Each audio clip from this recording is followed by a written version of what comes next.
Trash. Eu queria que você contasse pra gente o que é o Cine Trash e como que é essa mostra de vocês. A Trash é uma mostra que teve sua primeira edição em 1999. No momento já aconteceram 6 edições. A história do cinema Trash, ela tem muito, assim, é uma questão que é muito discutida, né? Para tentar ser breve aqui, né? Na verdade, trash é uma palavra em inglês que significa lixo, né? Trash é uma palavra em inglês que significa lixo. O que caracterizaria, o que caracteriza aí, caracterizava, um filme trash, assim. Os filmes trash tem alguns representantes lá, tem um cara que chama, nos Estados Unidos, chama Ed Wood, né? Um diretor maluco, assim, né? Que é completamente apaixonado por cinema e que queria realizar os filmes e não importava as dificuldades, ele aí fazia os filmes dele do jeito mais louco possível, assim. Só que ele não era, digamos, um cara muito talentoso, né? Ele não tinha muita noção. Mas é um personagem admirável, assim, e é incrível o amor que ele tinha pelo cinema, né?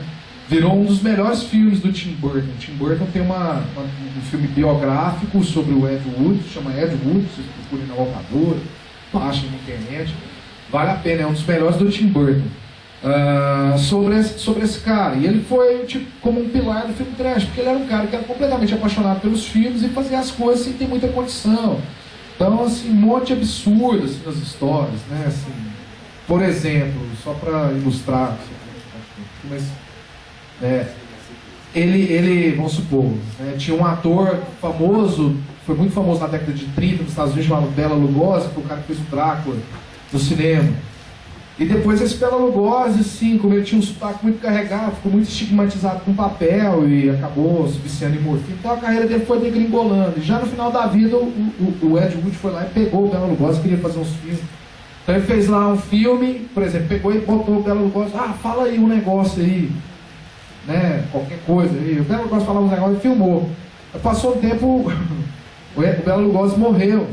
Só que ele queria ter o nome do Bela Lugosi lá no cartaz. Então, assim, tinha um filme que tinha um vampiro, era o Plan 9 from Outer Space, Plano 9 do Espaço Sideral, uma nave espacial de prato, isopor, né? Aqueles absurdos, né? Os caras numa cabine de avião que, na verdade, era uma cadeirinha assim com uma cortininha atrás, entendeu? O cara não queria saber, ele queria produzir. Então, tem um cara que passa o filme inteiro com a capa assim, no papel do Bela Lugosi. Aí tem 2 minutos dele falando uma presepada qualquer e continua a história, cara, o filme inteiro assim, porque na verdade o Bela Lugosi já tinha morrido.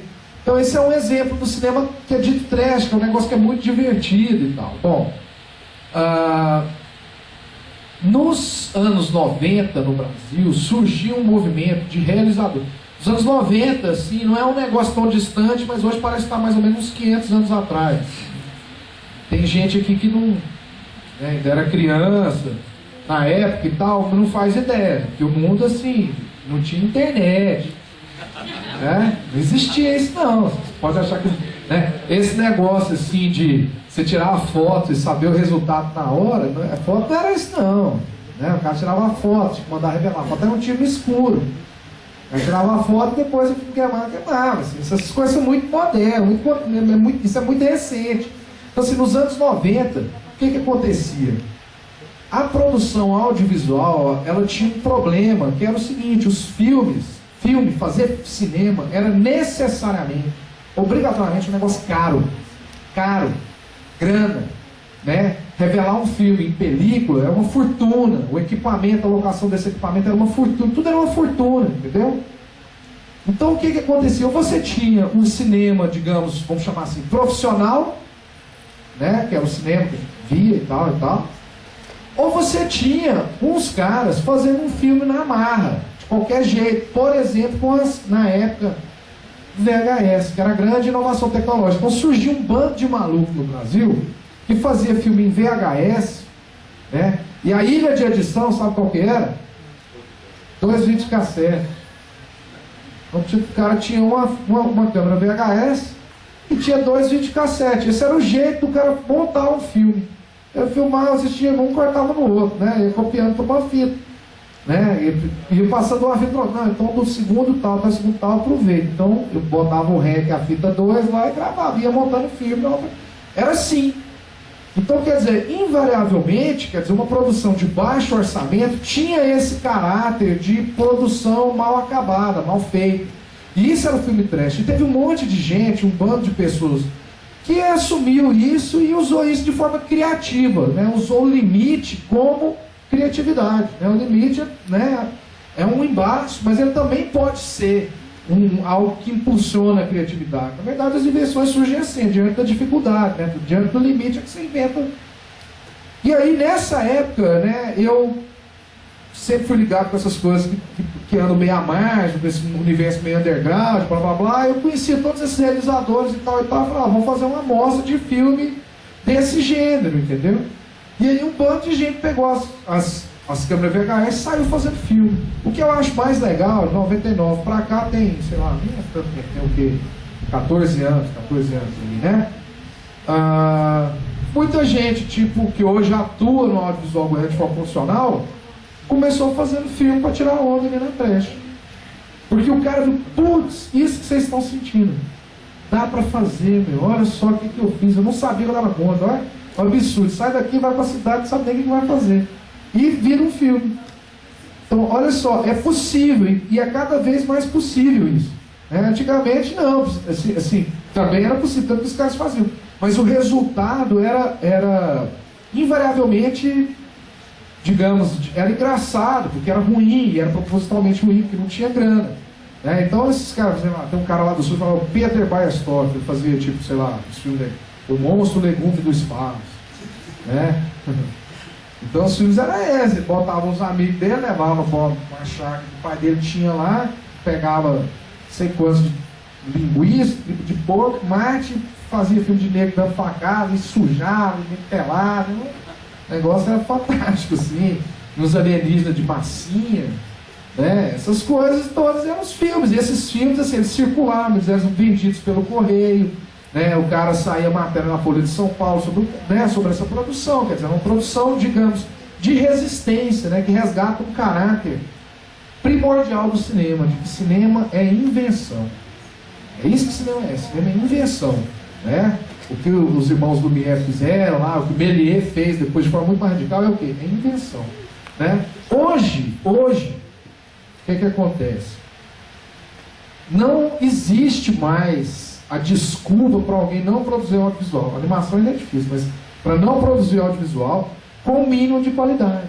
Porque a resolução, por exemplo, que um celular tem aí, um troço desse negócio tem, é muito superior ao melhor VHS que tinha na época, infinitamente superior. Então, quer dizer, essas mídias portáteis, elas criam uma nova dimensão da produção. Então, hoje é possível. O advento dessa tecnologia digital, ela proporcionou uma democratização da produção, né? Uma democratização da produção que é muito grande. Hoje, quer dizer, você não tem desculpa para não fazer um filme. Se você quiser fazer um filme, você vai lá e faz. Se o filme vai ser bom ou não, é outro departamento. Isso é outro departamento, né? Agora, se o filme, porque ele vai ser trash, porque ele não tem outra alternativa a não ser trash, isso não é verdade. Você, né, com boas soluções, com alguma sacação, você é capaz de produzir um material visual de qualidade técnica. Eu estou falando do ponto de vista técnico, né? Então, hoje, essa questão do trash virou esse debate.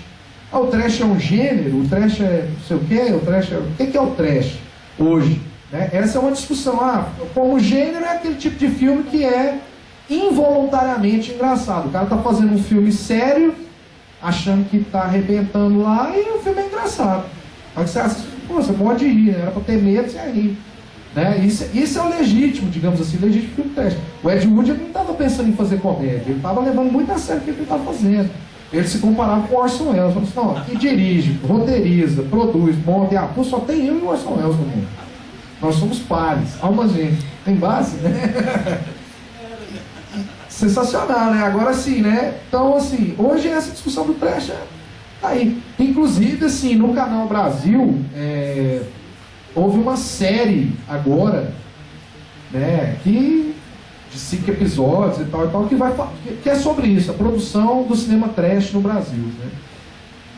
Eu acho que é isso. Assim, a mostra trash é essa mostra, que hoje está nesse ato conceitual. Na verdade, assim, eu tento trazer para trash aqueles filmes que não passariam em outros lugares. Esse nome trash, ele acabou gerando um estigma, né? Por exemplo, a produção audiovisual goiana é uma produção que está começando. Ela está engateando. Né? Assim, a gente está começando, dando os nossos primeiros passos e os passos estão cada vez mais sólidos. Mas nós não temos uma tradição cinematográfica, entendeu? Porque nunca teve investimento real no setor. Nunca teve investimento de verdade para promover o desenvolvimento audiovisual. Agora começa a haver política, a ver isso, a ver edital, a ver grana para produção. Então isso obrigatoriamente faz com que os filmes sejam melhores. Mas até pouquíssimo tempo atrás, o cara fazia o filme sério e o filme era trash pra caramba. Entendeu? Só que aí o cara fica com vergonha de botar o filme na trash. O filme não é trash, não. Não, não é, né? Tá bom. Tá. Então não é não. Certo, né? O cara acha que o filme não é trash, mas era trash, né? Então assim, existe esse hiato conceitual. Os produtores locais, eles têm um certo receio de colocar, de submeter seus filmes à mostra trash. Em contrapartida, a gente faz uma espécie de um trabalho também de arqueologia. Hoje a academia lida com esse negócio chamado de filme trash, tem um núcleo de pesquisa em São Paulo, professores importantes, para Laura Cânipa, tem uma galera fazendo essa pesquisa que trabalha com outra terminologia, até para afastar esse preconceito, né? Chamado cinema de bordas. Cinema de bordas. Então, né, tem livros já publicados sobre cinema de bordas e tal, né? Então, o que caracteriza um cineasta de bordas? O cineasta de bordas é que tem um diletante, né? Geralmente acumula muitas funções na sua produção e preenche um espaço do audiovisual que está situado nas bordas, mas ele nunca está no nu. Ele não se profissionaliza, né? Ele vai fazendo aquilo através assim, por paixão e tem uma produção de sentido, né? Profunda naquilo, mas ele está sempre gravitando ao redor disso que é a indústria do audiovisual, né? Então esse é o chamado cineasta de bordas. Nessa última edição da Trash Convenção do passado, a gente descobriu um cara, olha só o que é gente espetacular, doido no mundo, né? Tem um cara do Rio de Janeiro chamado Davi Cardoso. Esse cara, na década de 60, ele fazia em Super 8 uns filmes malucos de... Não, nem era Super 8, era 8mm. 8mm é um... O cara fazia uns filmes de vampiro, né? Fazia filme de espionagem, filme de época. O cara fazia o filme, entendeu? E é aquele... esse é mais recente, né? Que é o Afonso Braz, ele trabalhou na Boca do Lixo e tal. O Afonso Braz teve filme dele na primeira mostra trash, que ele mandou e tal. Mas, por exemplo, esse cara está do Evangelho, o cara tem uma produção audiovisual que estava parado, estava engavetado. O cara exibiu os filmes dos anos 60, ele exibiu os filmes dos anos 60, né? E depois esses filmes nunca mais viram a luz do dia, né?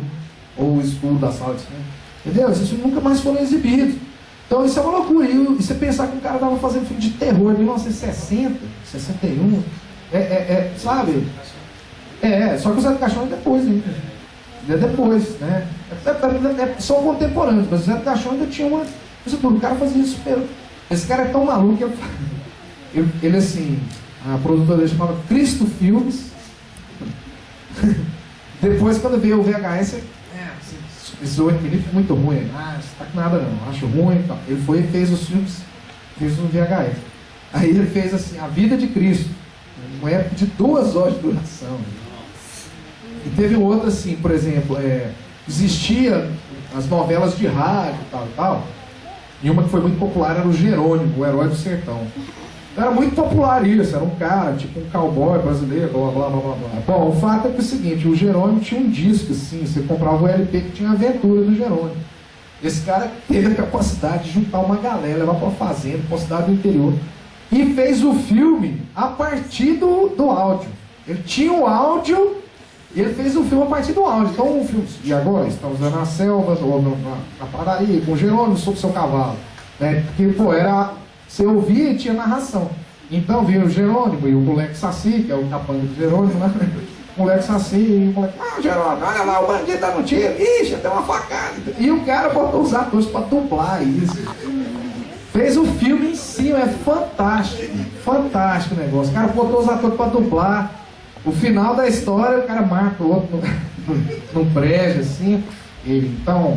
Mas como que aconteceu? Aí o cara explica, eu enfiei a faca nele, e agora deu um tiro, e ele caiu na água, e agora vamos embora, o moleque sabe? É um negócio, pô. Esse é o cinema de bordas, né? Um tipo de uma paixão muito profunda que move os realizadores, assim, é querer produzir o audiovisual. O que a gente está adiante hoje assim, é de uma transformação nessa questão da produção de imagens, né, do registro de imagens. Antigamente, a produção de imagens, o registro das imagens, a produção era algo facultado a poucos. Hoje, está todo mundo produzindo imagens. O que é isso? O que isso significa do ponto de vista da comunicação? A gente ainda está tentando entender, mas o fato é que o tempo todo está todo mundo tirando foto e postando, não sei aonde. Comi uma berinjela, tirar foto da berinjela, aí o amigo dá um curtir. Legal a berinjela, curtir, né?